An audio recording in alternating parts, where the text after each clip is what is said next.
안녕하세요. 내년 1월 11일부터 17일까지 이스라엘, 그리고 17일부터 24일까지 튀르키예를 일주하는 열린다 성경 스터디 투어를 진행합니다.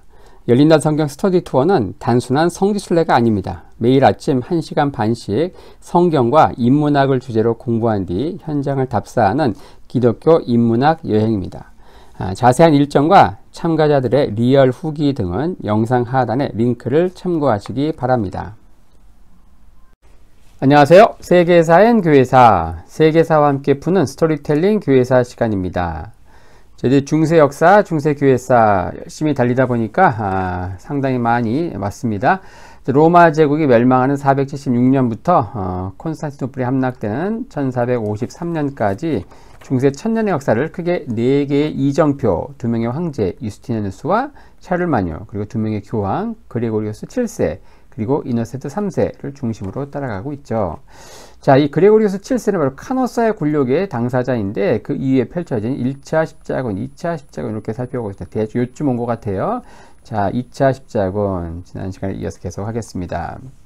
자, 2차 총 6번의 영상을 통해서 1차 십자군 운동을 좀 살펴봤죠. 7개네요. 그리고 십자군 자체는 총 9차에 걸쳐서 200년간 산발적으로 진행되는데, 자, 지난 시간에는 2차 십자군을 진두지휘했던 이 시토파 수도원에 대해서 살펴봤죠. 자, 오늘은 유럽 국왕들이 처음으로 출전한 2차 십자군, 하지만 처절한 실패를 맛본 2차 십자군의 활동에 대해서 한번 보도록 하겠습니다. 자, 2차 십자군 운동은요, 1147년에서 49년까지 2년간 펼쳐지는데, 직접적인 계기는 바로 이마드 아딘 장기라고 하는 걸출한 이슬람의 장군. 근데 이제 모술 태수로 임명되거든요. 셀주크 술탄으로부터. 그리고 나서 그는 시리아 지역을 셀주크 깃발 아래 통합하려고 하는 원대한 그 비전이 있었습니다. 그 일환으로 이제 알레포가 1128년에 넘어가고요. 그리고 십자군 왕국의 어떤 전초 기지 역할을 했던 에데사 백장령이 함락됩니다. 그게 바로 1144년. 자, 에데사 백장령, 여기가 이제 이마드 아딘 장기에 의해서 넘어간 거예요. 요쯤에 있는 모술 태수에 의해서 알레포 넘어가고. 이게 넘어가니까 이제 도미노처럼 해가지고 결국 예루살렘 왕국까지 무너지게 될 수 있는 고루한 좀 어떻게 보면 위험 상황이었다. 하지만 이마드 아딘 장기는 에데사를 함락한 뒤 2년 후인 1146년 암살됩니다. 이 에데사 백장령의 함락에 십자군 국가는 굉장히 충격을 받습니다. 유럽은 더 심한 충격을 받는데, 자, 십자군 국가는 성지에 세워진 이상 신이 지켜줄 거라 맹신했거든요. 하지만 망한 거예요. 넘어간 거예요. 신앙이 깊을수록 동시대인들이 느꼈던 공포감은 더 컸다는 거죠. 자, 2차 십자군까지 예루살렘 왕국의 어떤 상황, 1차 십자군이 와서 최초로 예루살렘 왕국의 왕이 된 사람, 물론 성묘교회의 수호자, 지킴이로서 통치하게 되죠. 고드프루아, 로렌 공작이었던 고드프루아가 일대 왕이 되죠. 하지만 그는 고작 1년, 1099년에서 1100년까지 딱 1년 통치하게 되고요. 자, 2대 왕이 누구냐? 2대 왕이 바로 보두행, 누굽니까? 바로 고드프루아의 친동생입니다. 그는 당시 에데사 백장령을 다스리고 있는 에데사 백작이었죠. 하지만 형이 죽자 예루살렘 왕국의 2대 왕으로 오게 되고, 그 에데사 백장령은 자신의 사촌인 동명이인의 보두행이 가게 됩니다. 하지만 이 보두행이 어때요? 18년 통치하고 갑자기 죽게 되죠. 그러면서 에데사 백장령에 있었던 사촌 동명이인의 그 보두행이 보두행 2세라는 이름으로 세 번째 예루살렘 왕국의 왕으로 즉위하게 됩니다. 사촌이었던 에데사 통치자를 3대 왕으로 옹립하게 된다. 그는 13년간 치세하게 되는데, 에데사, 안디옥, 트리폴리와 같은 기타 군소왕국들은 예루살렘 왕의 권위를 인정하죠. 이러한 연방제, 요 4개의 국가가 소왕국들이 있지만 서로 연방제로서 또 예루살렘 왕국의 왕을 인정하면서 이러한 그 체제, 이런 것들이 십자군 국가의 수명을 늘려주는 역할을 하게 됩니다. 이들끼리 분열했다고 하면 진작에 십자군 왕국은 중동에서 쫓겨났겠죠. 자, 이 보드윙 2세가 죽고 나서 누가 왕이 됩니까? 우리 2차 십자군 첫 번째 영상 화이트십 침몰 사건 거기서 한번 살펴봤죠. 바로 앙주 백작이었던 이 풀크가 보드윙 2세의 사위, 그러니까 보드윙 2세의 딸인 멜리장드와 결혼을 해서 공동 왕으로 아내와 함께 올라갑니다. 하지만 그는 이제 카리스마 부족으로 자칫 십자군 연방의 와해 조짐이 막 나타나고 그랬어요. 곳곳에 그는 성체를 건설하고 나름의 또 역할도 했지만, 그는 이제 1143년 악고에서 사냥하다가 갑자기 말에서 떨어져서 이제 척수액이 막 코에서 막 나올 정도로 엄청나게 심한 그 머리를 심하게 다친 거예요. 그리고서 죽게 되죠. 1143년에 그가 죽게 된다. 자, 그리고 나서 남편이 죽으니까 어때요? 그의 미망인 보드윙 2세의 장녀인 멜리장드가 여왕으로서 통치하게 된다. 자, 1143년부터 3년에 남편이 죽었잖아요. 자, 에데사가 언제 함락됩니까? 바로 그 이듬해인 1144년에 함락된다. 바로 멜리장드가 혼자서 남편 죽고 1년 전에 남편이 죽고 홀로 여왕으로서 난국을 헤쳐나가야 되는 고로한 상황에 처했다는 거예요. 자, 이러한 상황에서 여왕 멜리장드는 어떻게 합니까? 당시 교황이었던 에우게니우스 3세에게 십자군을 요청합니다. 그리고 이 교황은 자신의 스승이자 또 시토파 수도사인 버나드와 의논을 하죠. 자, 2차 십자군 요거는 어때요? 클리니파 수도원의 라이벌인 요 시토파 수도원 주도로 진행이 됩니다. 자, 중요한 거 뭡니까? 세속에 못지않게 종교의 세계에도 라이벌 의식이 상당히 강하다는 겁니다. 자, 클레르보의 버나드. 자, 1차는 클리니파 교황, 즉 우르바누스 2세가 주도했다고 하면은 2차는 요 시토파 수도사, 바로 이 버나드가 주도합니다. 자, 1차 십자군의 성공으로 인해서 어떻습니까? 지난 영상에 다뤘죠. 바로 클리니 수도원에는요. 기부금이 엄청나게 폭증합니다. 그러면서 당연히 돈이 몰리니까 타락하게 되겠죠. 자, 클리니 수도원장은요, 교황을 능가하는 사치를 누리게 되고요. 결국 이 시토 수도원이 수도원 개혁의 차기 주자로 등장하게 되고, 그 시토 수도원의 에이스가 누구냐? 바로 지금 이야기하는 클레르보의 버나드라는 겁니다. 자, 그는 쌍파뉴 출신으로서 24살에 30명을 데리고 시토파 수도원에 입단하거든요. 하지만 3년 후 나와서 독자적인 수도원을 세웁니다. 클레르보라고 불리는 그 계곡에. 그래서 이제 클레르보의 버나드 이렇게 불리죠.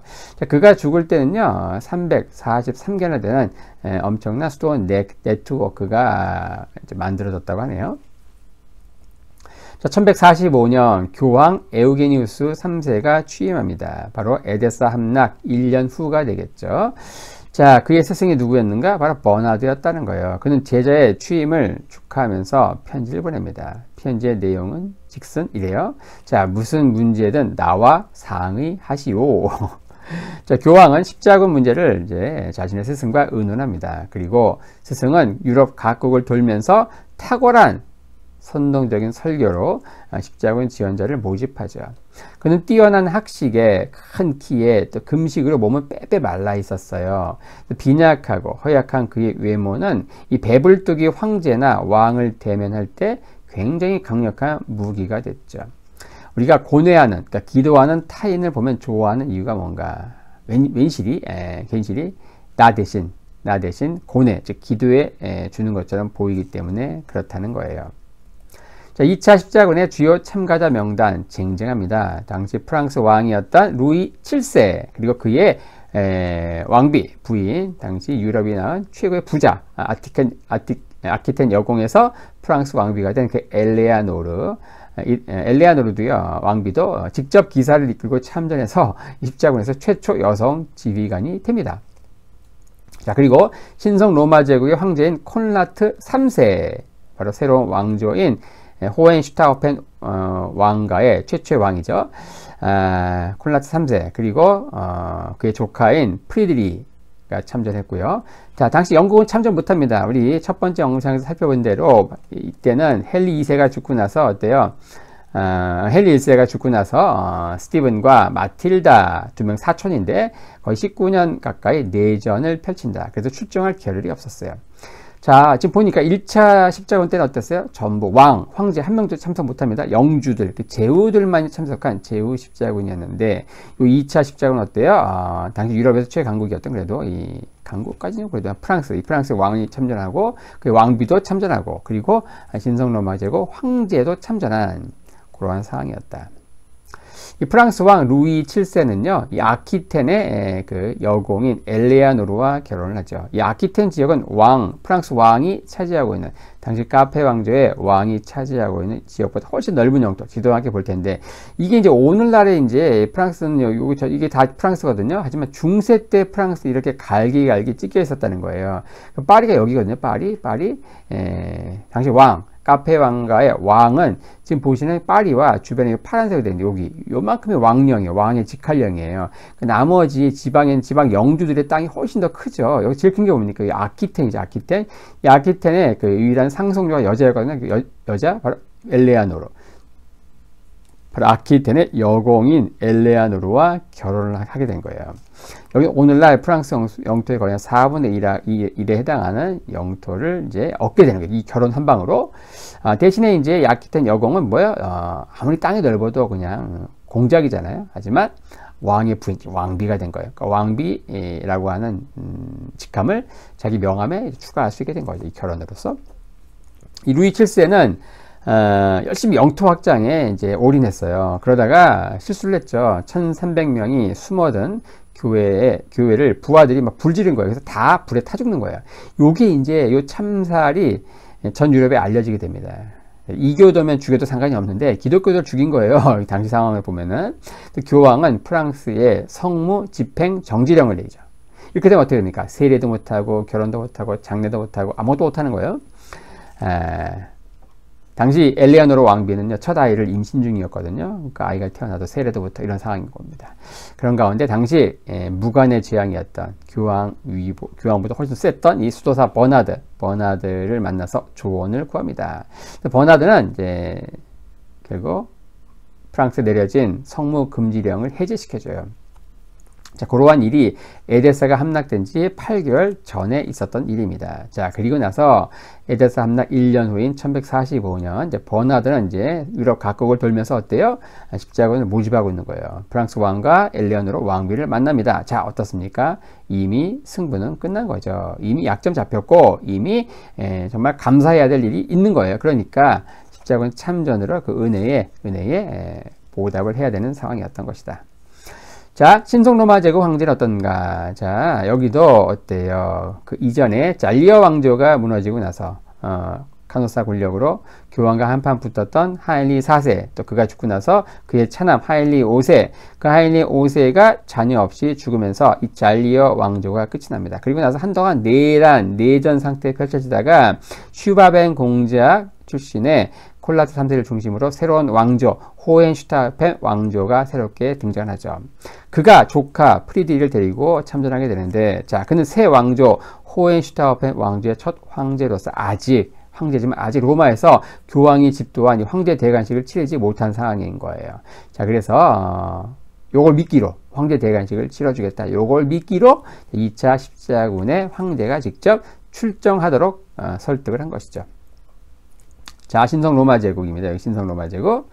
프랑스 여기 프랑스 왕녀, 여기에 왕과 왕비, 여기가 이제 주요 참가자들이다. 자, 황제와 왕이 이끄는 십자군이에요. 1차. 제후들끼리 했는데도 그런 대박 성공을 했는데, 당연히 황제와 왕이 이끄니까 성공하겠지. 누구나 성공을 확신했다는 겁니다. 자, 당연히 이제 비잔틴 영토를 통과해요. 자, 비잔틴 황제, 당시는 마누엘이었어요. 그는 어때요? 황제와 왕을 만나서 어때요? 충성 서약을 요구합니다. 황제와 왕은 모두 간단히 서명을 하죠. 1차 때도 이 서명한다고 정복한 땅은 비잔틴 황제에게 바친다. 이러한 용병 계약하듯이 이렇게 했지만 어때요? 결국 십자군 왕국은 중동에 섰고, 거기는 이제 비잔틴 황제에게 소속되지 않고 독자적인 서유럽의 왕국으로, 또 공국으로, 백장령으로 이제 있었던 것이죠. 이 비잔틴 황제는 이 반세기의 그 지난 경험에서 아무것도 배우지 못한 바보였던 거예요. 그리고 그가 얻은 것은 서유럽 세계의 경멸과 불신뿐이었다. 그 십자군이 결국 이제 비잔틴 제국 영토를 통과하게 되고 황제를 만날수록 어때요? 서유럽과 이 비잔틴 제국은 계속 반목, 갈등, 경멸, 무시 이런 것들이 쌓이고 쌓인다. 이게 나중에 폭발하는 것이 나중에 살펴보게 될 4차 십자군. 그들이 콘스탄티노플을 이제 아예 함락해버리는 그러한 참 있어서는 안 될 그런 상황까지 가게 된 것이다. 자, 비잔틴 황제는요, 셀주크와 휴전 조약을 맺고 있었거든요. 하지만 이걸 알리지 않습니다. 콜란트 황제는 그런 밀약, 그런 휴전 밀약을 모르고 소아시아 내륙으로 들어갔다가 어떻게 되는가? 참패하죠. 참패. 그리고 나서 이 황제는요, 어때요? 이 셀주크 투르크와 비잔틴 황제가 내통한다고 믿어버립니다. 그리고 겨우 살아남아서 예루살렘에 도착하게 되죠. 루이 7세는 이제 독일 왕의 코스를 비슷하게 따라가는데 그 역시 소아시아에 들어갔다가 셀주크 군에게 대패하게 되죠. 그리고서 그 옆에 있는 안디옥 공국에 도착하는데 거기에 있는 공국의 그 레몬 공으로부터 옆에 있는 에데사 빼앗겼으니까 에데사를 같이 탈환하자 이런 요청을 받지만 거절하고 그는 서둘러서 예루살렘으로 가게 됩니다. 자, 마침내 예루살렘에 십자군 전군이 집결했습니다. 하지만 문제가 뭐냐? 전의가 굉장히 낮았다는 거예요. 그들이 왜 모인지 모른 거예요. 심지어는 예루살렘에 온 것으로 순례 목적이 달성됐다고 여겨서 귀국하는 사람까지 있었다. 이런 상황입니다. 2차 십자군의 문제는 뭐냐? 예루살렘 탈환이라고 하는 이런 분명한 목표가 없었어요. 1차는 예루살렘 탈환이라는 목표가 있었죠. 하지만 문제는 뭐예요? 예루살렘은 아직 함락되지 않았어요. 북쪽에 있는 저 에데사 백장령만 함락된 상황이었다. 예루살렘 왕국은 건재했고 또 어떤 직접적인 공격도 받지 않는 상황이었다. 이들은 목적이 없었다. 목적이 무슨 에데사 탈환 그것도 아니에요. 에데사 탈환 그거 별로 이렇게 가슴이 뜨거워지지 않아요. 그렇다고 해서 모술에 있는 장기 왕조, 당시 이제 이마드 아틴 장기가 죽고 나서 그 아들 차남 이 통치하고 있었는데, 누르 아틴 장기, 거기를 공격하기 너무 센 거예요. 거기 함부로 괜히 벌집 쑤셨다가는 큰일 날 것 같아. 거기 공격하는 게 목표냐? 그것도 아니야. 그렇다고 예루살렘 주변에 있는 군소 이슬람 국가를 정복하는 게 목표냐? 그것도 아니에요. 그러니까 목표가 불명확했다는 겁니다. 그리고 당시 비잔틴 황제 마누엘 1세도 옆에 있는 셀주크가 다 분열되어 있는 상황이어가지고 이슬람과 백중세 어떤 균형 유지를 하고 있던 터라서 1차 십자군 때처럼 십자군을 환영하는 입장이 아니었다. 그런 가운데 프랑스 왕인 루이 7세와 황제인 프리드리 1세 홀라트 이쪽도 어때요? 각계 전투 행동을 하고 있었던 거예요. 결국 이제 이렇게 시간만 때우다가 1148년 4월 초 보두행 3세의 주도로 군사회의를 엽니다. 그리고서 공격 목표를 어디로 정하는가?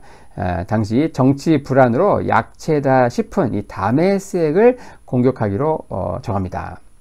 이 공격 목표를 듣고 나서 현지에 있던 예루살렘 왕국의 신하들 대부분은 이거 정말 천하의 바보 천지 같은 결정이라고 하면서 반대를 합니다. 다메섹을 가게 되면 우리는 참전하지 않는다 이렇게 하는 거예요. 왜냐? 당시 다메섹은요, 이제 무슬림 국가죠. 무슬림 이제 군소 왕국이죠. 하지만 이 모술에 있는 장기 왕조와 대립 중이었거든요. 그래서 누구와 동맹을 오랫동안 맺고 있었느냐? 바로 기독교의 예루살렘 왕국과 오랫동안 동맹을 유지하고 있었던 거예요. 근데 십자군 책은 어때요? 성경에도 등장하는 그 성스러운 도시 다메섹, 그 다메섹으로 가다가 어때요? 사도 바울이 회심하잖아요. 어쨌든 성경에 나오는 뭔가 좀 있어 보이는 그 도시 다메섹을 함락해야 그 명색의 왕과 황제가 왔는데 이런 십자가 원정을 정당화시키는 성과물 일하며 고집을 부립니다. 그래서 결국 관철시키죠. 그렇게 되니까 결국 현지 십자군 국가는 참전하지 않고 결국 자기들끼리 이제 다메섹으로 진군하게 되죠. 4월 초에 목표를 이제 다메섹으로 정했죠. 하지만 실제 행군은 두 달이 훨씬 지나서 6월 말에 시작을 합니다. 그 이유가 뭔지 아십니까? 프랑스 왕이 루이 7세가 성지순례를 원해서 그래요. 성지순례 하고 있는 거예요, 이 기간 동안에. 근데 문제가 뭐냐? 이 6월 말이면은 우리 한국도 덥지만 중동에서 여름철 혹서기가 이제 찌는 듯한 더위, 그런 상황에서 완전히 머리부터 발끝까지 중무장한 상태로 전투를 개시한다. 이건 천하의 미련한 짓인 거죠. 어쨌든 이들은 다메섹까지 가서 진지를 구축합니다. 하지만 모술에 있는 이제 셀주크의 가장 센 누르 아틴, 바로 이마드 아틴의 차남이죠. 누르아딘이 엄청난 대군을 이끌고 온다 이 얘기를 듣고 이들은 진지를 구축하다가 철수합니다. 예루살렘을 철수합니다. 그러니까 진지 구축 4일 만에 그들은 싸워보기도 전에 대군이 몰려온다는 얘기를 듣고 아무런 성과도 없이 예루살렘으로 돌아옵니다. 그리고서 십자군이 해산돼요. 그리고 각자 귀국하네요. 이게 2차 십자군입니다. 자, 1차 때는 어때요? 안디옥을 공략하는 데가 무려 8개월, 그리고 예루살렘은 5주간 공성전을 펼쳐서 마침내 정복하고야 말거든요. 자, 이래서 모든 행동에는 뭐예요? 목표가 중요하다. 목표. 아이들 공부도 그랬죠. 공부해라. 안 통합니다. 본인이 하고자 하는 자기 주도 학습. 이 목표가 없으면 안 되는 거죠. 2차 십자군이 정말 그랬다는 거예요. 왕과 황제, 명함만 짱짱하면 뭐합니까? 뭘 해야 되는지, 어서 성지순례하고 돌아가고 다 이런 상황이었다는 거예요. 오늘날 우크라이나 전쟁을 봐도 우크라이나 군이 싸우는 것과 자 러시아 어떻습니까? 러시아 부분 동원령 내리니까 그냥 공항이 그냥 초만원 잃었죠. 다 외국으로 도망가려고. 자 그런 것이다. 싸움은 목표가 중요하다. 자 유럽 국왕들이 처음 출전한 원정이 바로 2차 십자군입니다. 하지만 전략 부재와 인간적 갈등으로 실패만 거듭한 게 또 2차 십자군이기도 해요. 그리고 이들이 무리하게 이집트를 자극해서 나중에 예루살렘 왕국만 위험에 처하게 된다. 이 프랑스 국왕 부부는요, 원정 기간 내내 서로 싸우고 각자 귀국을 하고요, 돌아가서는 끝내 결별, 이혼하게 됩니다. 엘레아노르 왕비는요, 나중에 어떻게 됩니까? 당시 노르망디 공이자 또 영국의 왕이었던 헨리 2세와 결혼을 해서 영국 왕비가 되죠.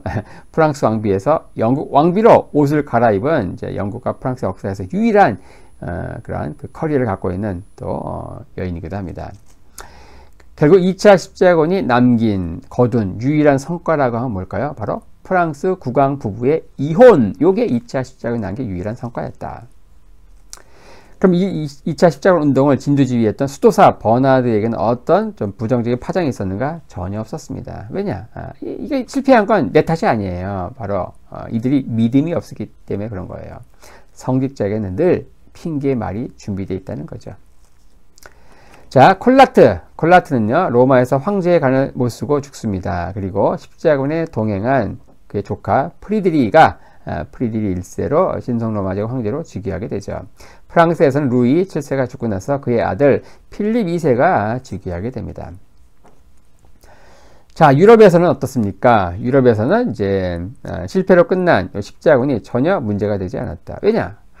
모두 잊고 싶어 해서 그렇죠. 별로 기억하고 싶지 않은 거예요. 하지만 중근동에서는 영향이 심각했습니다. 왜냐? 유럽이 자신을 버렸다는 실망감 이외에 이들은 이제 각자 도생, 자력, 갱생 해야 되는 이제 그러한 상황에 펼쳐집니다. 2차 십자군은 어때요? 차라리 오지 않았으면 좋았을 그런 십자군이었다. 결국 이들의 참전에 의해서 이슬람 측은 황제군을 격파했죠. 또 프랑스 왕을 격파했죠. 한껏 기세가 오르죠. 2차 십자군이 남긴 최악의 선물 그 뭡니까? 상대방의 기를 엄청나게 기세를 올려줬다. 차라리 오지 말았어야 될 2차 십자군에 대해서 간략히 한번 살펴보았습니다.